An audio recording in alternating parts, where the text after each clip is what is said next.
Jesse, ei tupakkaa. Ei tupakkaa. Vaikka oota sä ikäisiäs edellä, mutta sulla on kuitenkin lapsen keuhkot. Kuule, odota tässä. Paikka!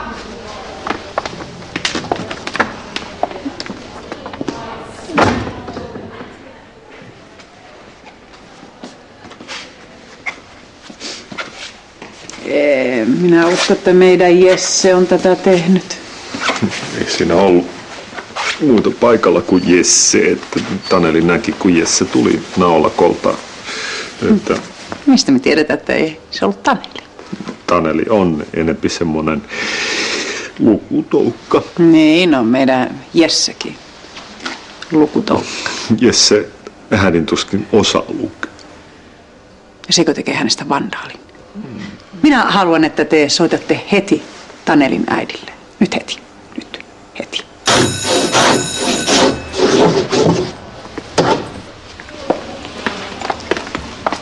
Hei, onko varmaa, että sä et tehnyt sitä? On, äiti. Okei. Hei, odota tässä. Mä menen selvittää asiaa. Tässä on sulle tussi, jos säkin haluat piirtää.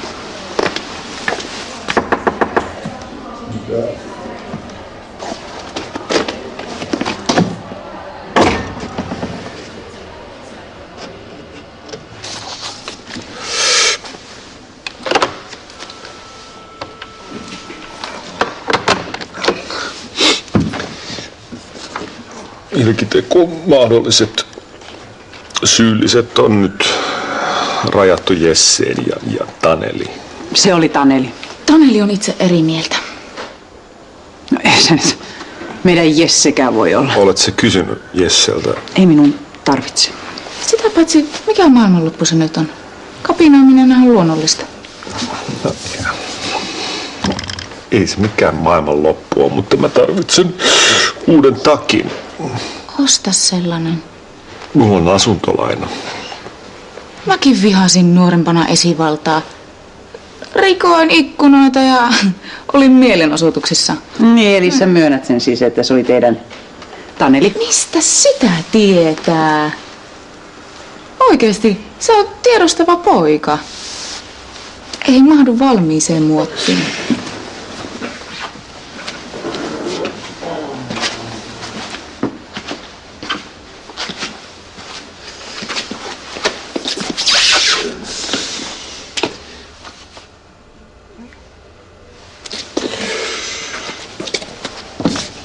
Yes.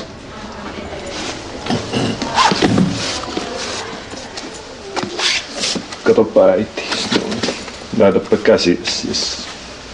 No, Jesse sen teki, se on päivänselvä. Ei se ole mitenkään päivänselvää. Ei niin. Jos sä rankaset Jesseä tästä, niin me viedään asiaa koululautakuntaan.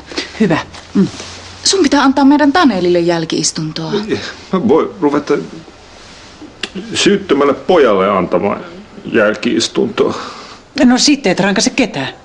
Niin, ehkä se oli sitten minä, joka sottas ton rotsi. Menkää ulos kaikki. No menkää vaan. Ei sinne vaan. Ulos. Tässä mennään kotiin.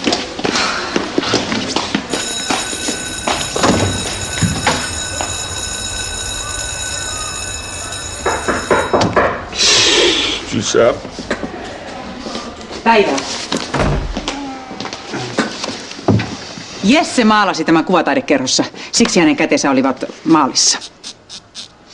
Jesse on erotettu kuvataidekerhosta. Se sotki seinät ja kaatoi pöydät. Niin. Inspiraatio. Jesse toimii hyvin intuitiivisesti. Katsokaa siveltimen petoja. Ne ovat herkkiä. Samalla hyvin voimakkaita. Ilmentävät nuoren pojan lahjakkuutta. Jopa neroutta. Eikä se ollut ihan rouva itse, joka on tuon maalannut tuon. No joo, myönnetään. Mutta täysin Jessen ohjeiden mukaisesti. Mikä pojan ja äidin vankkumaton yhteistyö. Harva kykenee vastaan. Nyt ihan oikeesti. Jesse on koulukiusaaja ja häirikkö. Ja se on sotkenut mun takia. Eikä ole. Onpas. Valehtelet. En valehtele. En usko. Usko hyvällä. Minä laitan Jesseni Steiner-kouluun.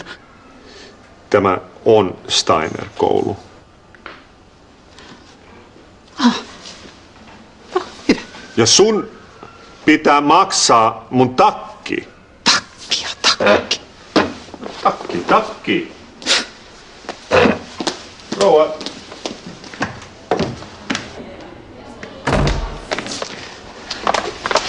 No, eikö se vieläkään uskonut? Ei.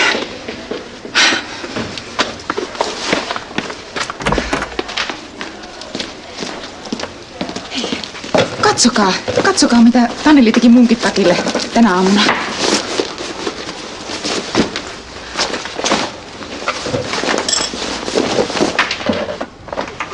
Näytäpä sormies.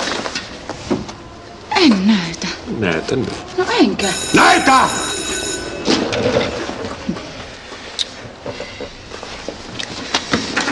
Taneli on mallioppilas.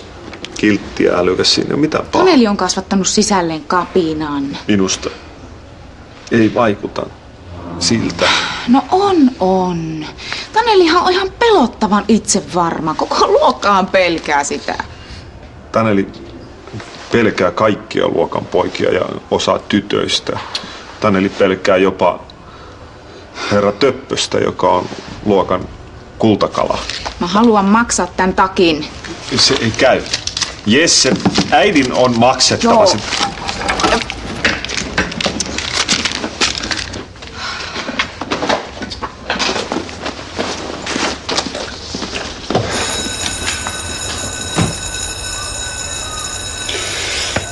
Mä oon miettinyt tätä asiaa.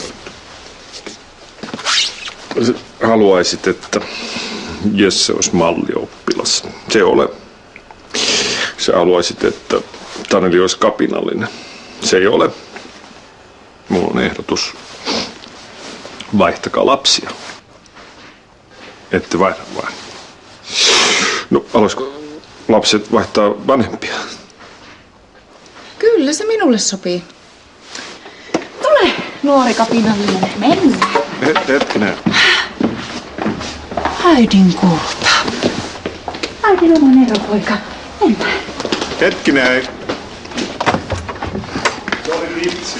Mä haluan vaan, että Jesse myöntää sen, että se sotki mun takia maksaa. Jesse, tule tänne. Hei. Kokeiltaisiko viikko? Kokeillaan. Ja jos se lähtee sujumaan, niin miksei pitempäänkin? Joo. Pieni hetki.